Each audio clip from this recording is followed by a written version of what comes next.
Thank you very much, Mr. Deputy Speaker. This settlement is welcome in that, for many councils, it does stave off financial Armageddon.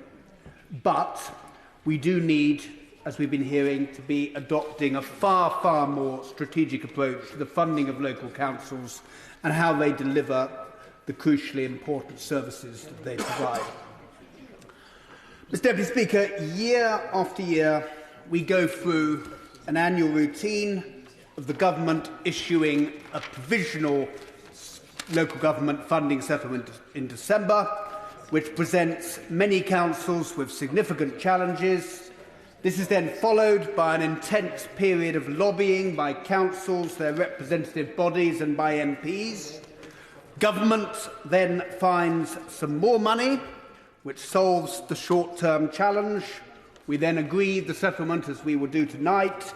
Life goes on, and then we repeat the whole exercise again the next year. As we have heard, and I think there is consensus across the chamber, this is a cycle that we must break out of. A county such as Suffolk faces significant challenges. An ageing population, which means that there is an ever-increasing vulnerable group of people who require care and support. Whilst it is right, Mr. Deputy Speaker, that my right honourable friend the Chancellor increased the national living wage in his autumn statement, it was wrong that in the first instance councils such as Suffolk were asked to fund most of this increase themselves from their existing resources. We do need to pay properly and support those thousands of workers going out in all weather conditions to care and assist vulnerable people in their own homes. Suffolk, like Cornwall, like Somerset, like Dorset, covers a large geographical area, and it is expensive to deliver services in such circumstances, including, as we've heard, home-to-school transport and SEN provision. Faced with these challenges and with an initial inadequate provisional settlement, Suffolk County Council cut their funding of arts and heritage.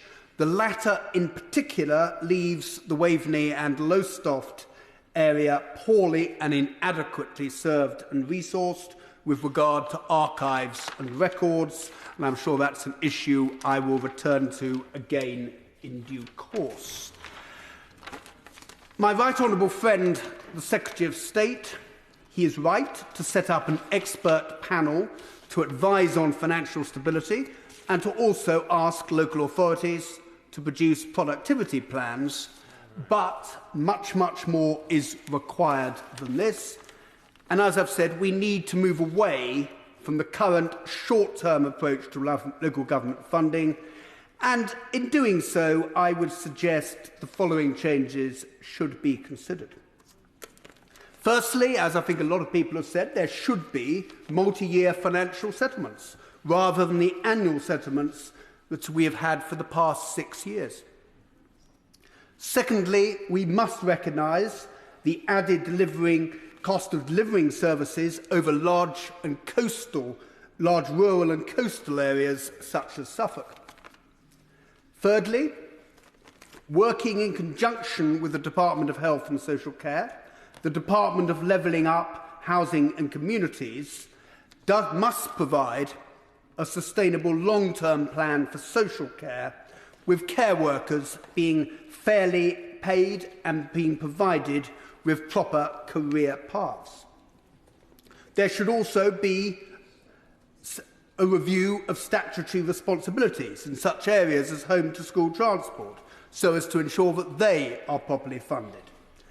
And finally, Mr. Deputy Speaker, as we have heard, the government should carry out the relative needs and resources review, the so-called fair funding review.